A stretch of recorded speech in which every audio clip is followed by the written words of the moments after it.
Katrina's Creations. This is the Wednesday episode, but it's a little different than normal because I am going to be doing a planner review, pros and cons about different styles of planners, what I like, what I don't like, and what I am going to be currently using as of January. So we are also doing a review of a new Bible study book that I got. This is for like a devotional study.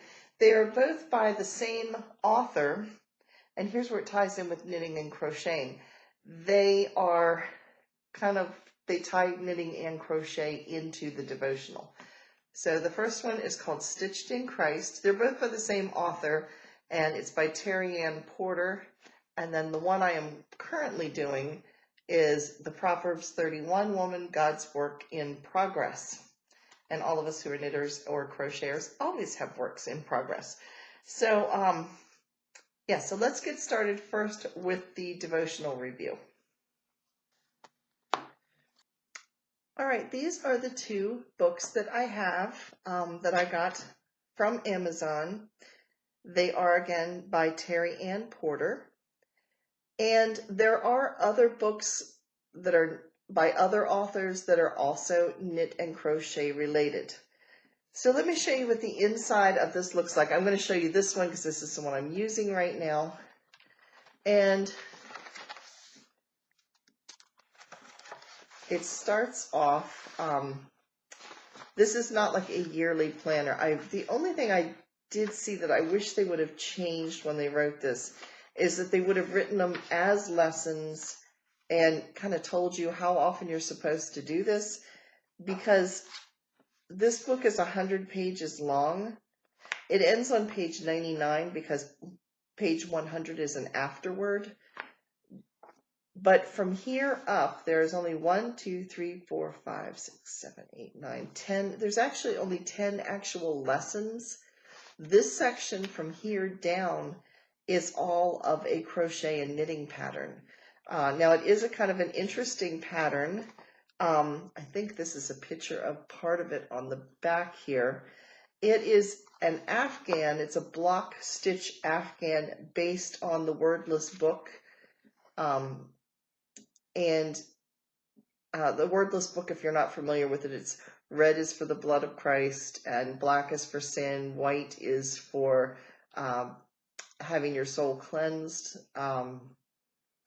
gold is for heaven. You know, each color represents something different. And she has written a pattern for knitting and one for crochet as well. But it takes up from page 74 all the way up to page 100 or page 99. So a lot of this book is actually spent on the pattern itself. This book as well has the exact same pattern in it, so it's not two different patterns. I do understand that each blocked area or each color area is a different stitch, and it looks like it would be pretty, but it's not something I'm probably going to make. So the first part of the lesson here, I'm going to bring the camera down so you can see a little bit better. So because there's only basically 10 lessons in here, it doesn't explain whether this is daily or weekly or how often you're supposed to do this. This particular book is based on the Proverbs 31 Woman, and it starts off in the beginning here. These are the same Bible verse using different translations. So there's King James, there's New International, there's NLT and MSG, which is the Message. NLT, not sure what that is. Anyway, I think it's New Living Translation. So there's 4 different versions of the same verse. And then she elaborates on it. She might give you another verse here to look at. In this case, it looks like there's 3 or 4 other references to go to. And then when you finish that, the next page over, it has a section for you to fill in. And here it says, what is your pattern verse? And it says, in this case, it was Colossians 3:23. And then it asks you to fill in information based on what you've learned and what you've read as the main verse. And like here, it asks like a reflective question for you to think about. And then when you turn it over, it has like a journal entry where you put the date, and these are all identical, where it has you write down what your scripture was that you read today, and different people that were brought to mind while you were thinking of and meditating on the scripture, and just different things like prayer requests and things there. And then it gives you a section here where you can write down your praises. And then it moves to the next lesson. So, like I said, I'm not sure if they're supposed to be done once a week. If you do them every day and there's only 10, it's only going to last you a week and a half. So I've been doing these once a week. This is like my Saturday time, because when I am doing work, I don't have as much time, where this takes a little bit longer. This book is set up very, very much the same. Like I said, the same pattern in the back. So if you are interested in either of these, I will put a link below in the description box. I did get these through Amazon, and I am an affiliate. So if you're interested in them, you can find the information down below. Now on to the planner review. Now there's different types of planners out there. There's different styles out there, and it's a matter of taste, what you like and what you don't. I'm going to show you the different types that I have tried, the different style of actual book that I've tried, what I liked and what I didn't like about them. So the first type is just a plain old journal. It has a hard spine. It's pretty much like a hardback book. And this is the type of planner I was using up until like a couple weeks ago. What I had done is I took a plain journal that you could get like at the dollar store or whatever, and I marked out a calendar for each month and also my weekly planner within that. It was working great until come August I realized I had messed up with the dates somewhere, and it threw everything off for the remainder of the year. And I was like, if I only had a month or so to go, that would have been fine. But it was August. You know, there's like 5 months left that I would have had to struggle through, with all the dates being wonky all the way through the rest of the book. So one of the things that I did not like about this style of book, again, is this hard spine. The book doesn't stay open very easily. That's a problem. Now this particular planner I have used for several years, not as a planner, but when I have had my YouTube channel. Well, I still have my YouTube channel, but there for a while I was keeping track daily of how many new subscribers and what just to kind of see what was working and what wasn't. And as you can see, I've used it so much that the book is literally falling apart. But I'm cheap, so I'm going to keep using it until I run out. So now I use it to write down what is going on, like my notes for my YouTube. So as you can see, like here is last week's notes. And I kind of prop this up while I am doing my videos. And it works okay for that. And I mean, this book has been broken enough that it stays open, but when you first get them, they don't always stay open really well. So that would be a con for this style of book. As far as a plus, you're designing it yourself. You can set it up any way you want to, similar to like a bullet journal, where you can pretty much set up what is going to work in the style for you. So that's idea number one.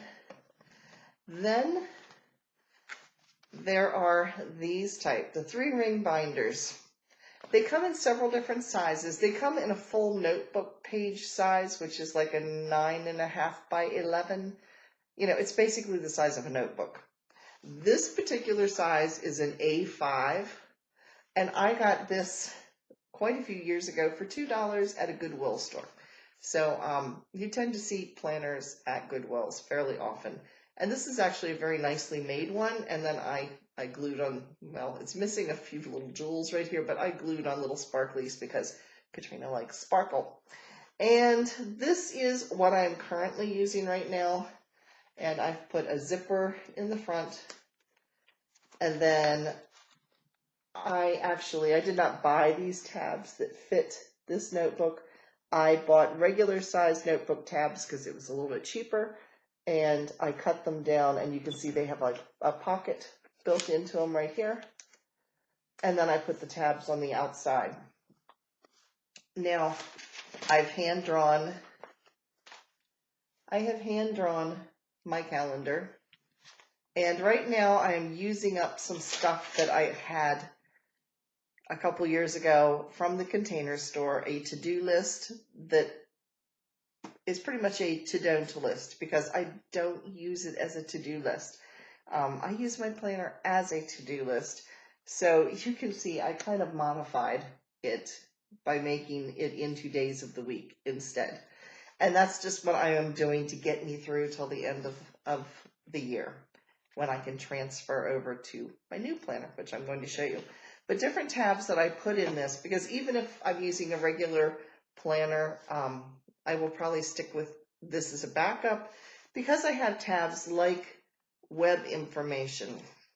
That's where I keep all my passwords. I have a section for vacation. As I see things that might be an interesting place to go or whatever, or I get a brochure or a picture or something, I just have it in here and I tuck it in one of these little files just for ideas when we look for places to go. I have a reading list section, and here I have all of the authors and the series that I enjoy reading. And there's quite a bit of them there because I work at a library. I like to read. Then I have a master Christmas list. And it's not in there. I wonder where it might be. Oh, here it is. I found it. Okay.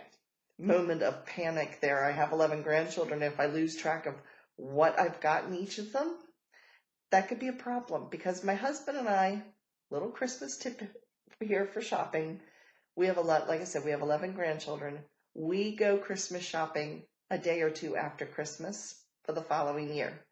I write down a master list of everybody's name and how old they will be the following year, because there's lots and lots of discounts to be found right after Christmas, and we save major bucks because they are trying to get rid of things before the end of the year because of tax season. We've done this way for years, and it has really saved us a lot of money in the long run. Now, the thing with an A5, which is what this is called, the pages inside are roughly 5 inches by 8 inches. It can be expensive to buy regular notebook paper that fits this. I have found instead going to the dollar store or someplace and finding tablets of paper, tearing them apart and cutting the holes in them myself, punching the holes in myself, like I've done here. It is a little bit cheaper because otherwise you can spend a good bit of money for 40 or 50 sheets of paper. So I've just found that that's the easier way to do this. This is a nice size. It's not something I would want to be carrying around with me. Another plus with this, because it is ringed like a notebook, you can snap it open. You can put refills in it, so you can use it from year to year to year. So you can get a nice case and just keep reusing it. And you can either buy or print the paper yourself with the calendar and the weekly schedule in it. If you buy them, the inserts can be a little on the pricey side as well. However, if you go again to the Dollar Tree and you buy a calendar that's a smaller size calendar, I think they sell them in like a separate little book, a calendar and a weekly planner, and then you take it apart and you punch the holes and then you put it into here. It makes it a little bit more economical. The pages, though, are thin. They're like a notebook paper type of thickness.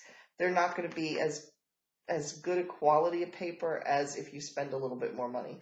But inserts for these can get a little pricey. So that would be a con.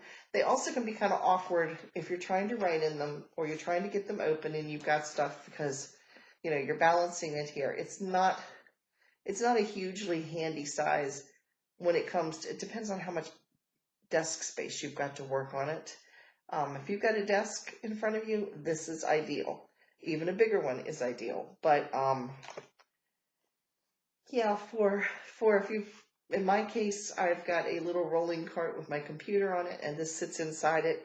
And sometimes I'm trying to write in it, and I've got this open like this, and I'm trying to juggle it. That can be a little awkward. So, but at least you do have a nice size writing surface for it. These type of notebooks also come in smaller sizes. They come in this size, which is called a personal size, and the pages in it are roughly 3 by 6 inches. And I'll show you a comparison. That's the comparison in size. So this is much more doable, especially if it's something you're going to be taking with you in your pocketbook. I actually used to use one of these as a wallet because I had a little plastic like folder thing with a zip on it, and I kept my money in that, and I used some of the little business card slots to put my credit cards in and my coupons in, and I used that for several years until it started falling apart. But yeah, this one I used, you can see that I saved the little tabs of the months so that I could reuse this. This is a much more handy size. The only con that I would say about this is your page size does not give you a whole lot of writing space. Again, inserts for this can be a little pricey, but you can, again, go to the Dollar Tree, get a pocket calendar, and then cut it down to make it work. There's also, you can find some websites that have free printables for all these sizes. The only thing I have run into that is, while it's free, it's not saving you a whole lot of money when you figure the paper and the ink that you're using. And if it's not printing on both sides of the page, it is a lot of bulk. So those would be the only cons that I see with these type. This is a more convenient size if you're going to travel and carry it. This is more convenient if you are going to work from home using this. Again, you're holding this open and trying to work. It takes up space. It's not like you can fold it over on itself like you could this type of a planner. They do make some planners that are similar to this that are called disc bound, and they actually have a disc instead of a notebook ring, and they snap in and out just like a notebook. And those can, the pages can like rotate all the way around like this. So that is a plus as well if you wanted to look into something like that. So now on to the planner that I am going to be using in January. This is my favorite style of planner. It is a spiral bound, and it's heavy in that it's a double ring, you can see here. And so the thing I like about spiral bound is you can flip it all the way around, tuck it in. It does not take up much space. It's easy to write on because you don't have all the bulk of the ring sticking in the way. The thing that I do not like about these are, because they're spiral bound, you can't add and subtract things. In other words, I can't put other stuff in it. What I've got in here is what came with it, and I'm not going to be able to change that. So those would be that would be the con on this, but for the most part, this is my favorite style. Now, I do not buy planners to keep them from year to year to year. If I'm using a 3-ring binder type, at the end of the year, everything that was in it goes out and gets tossed into the trash. I'm never going to look at it again. And the same with this. When I finish with this, it's going into the trash. It is used as a tool. It's not a photo album. It's not a scrapbook type of thing for me. This is a tool to keep me organized. So I'm going to flip the camera around and show you what the inside of this looks like and how I have it set up. Now we're going to talk about this planner that I got. This is by Dream Mood, and they do come with different covers. So if you don't like this particular design, they have quite a few other ones to choose from. I just like the colors in this one, so that's the one I went for. It has an elastic band here that can hold it closed. And of course there's a quick reference section here. This lists all the holidays for the year 2021, 22, and 23. It gives you a 2-year overview where it shows 2021 and 2022, where if you wanted to mark out whole blocks, like say you were going to be gone for 6 weeks here or there, or you want to put in all your paychecks for the month, for the year, you could do that, anything like that.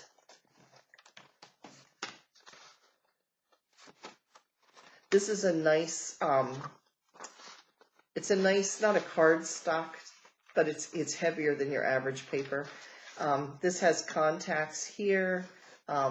Personally, I have all that on my phone. I don't need this, but I would possibly use this to put my my internet passwords and things like that on it, just because it's convenient.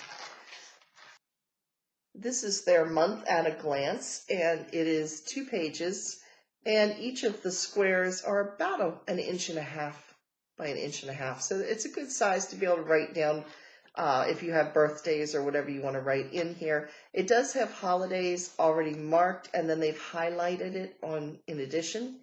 And there's a section here, there's a little quote here. This one's by Mark Twain.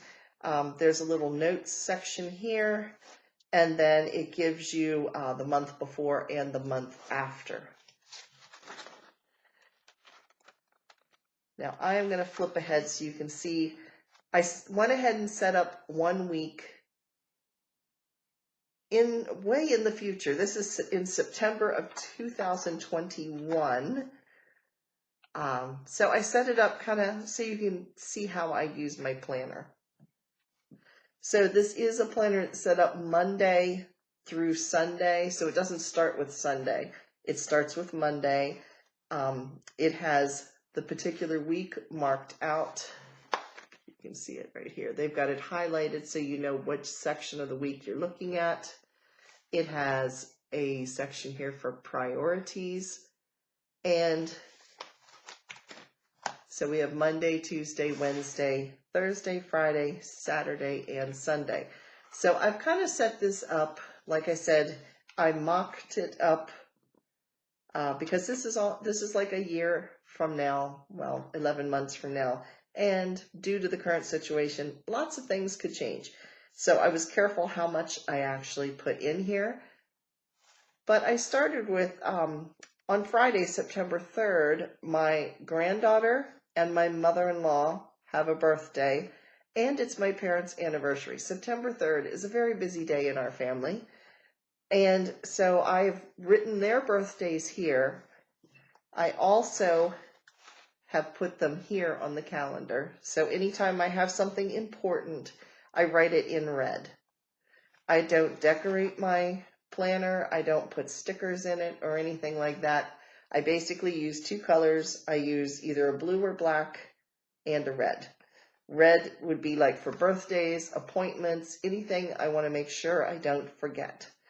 So if you can see here, September 3rd, there's all these birthdays and anniversaries. Earlier in the week on Monday, I wrote down, send out cards. I always allow about 5 days for the card to get to them in time for their birthday. And then I would be working that day, I think. We'll see. Lots could change. And on Monday, I would be filming whatever Wednesday's video will be that week. Tuesday, I have nothing going on. Wednesday, I would work again. And that's when my Wednesday video would be shown. So I have it written here. So I know to remind myself to go in and check comments and reply to people and things like that. And then I have church on Wednesday night, which again is up for grabs depending on the whole situation of what's going on. I do tend to film my videos 2 days before they actually are seen. That way it allows for, in case I have technical difficulties or things. So that's why you see film Wednesday's video and upload it on Monday. Then over here I have Thursday, and I've written down that I'm going to film. This would be for my Saturday video. Film, edit, and upload my Saturday video.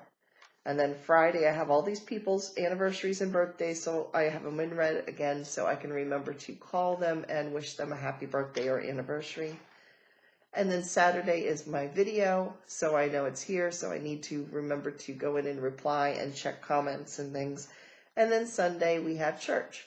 So this looks pretty empty because it is nearly a year in advance. But this is how I use my planner. Like I said, it's not something I'm going to save from one year to the next. I don't get into scrapbooking. My whole idea with a planner is to be time efficient, and at least for me, decorating a planner, something I'm probably never going to look back at or anything, isn't time efficient, at least for me. So in my case, I just write down pretty much a to-do list with everything that I find really important in red, and then everything else is either in whatever color I happen to grab, which is usually either black or blue. And then I check them off. I'm a list maker, so when I would complete any of these, I will put a check beside them. And let me show you the rest of this planner.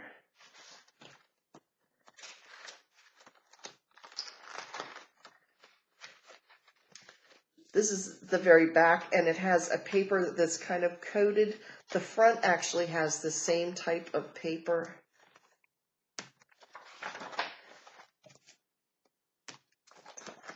This right here has a paper this is coated, and that's intended so you can use it as a dashboard.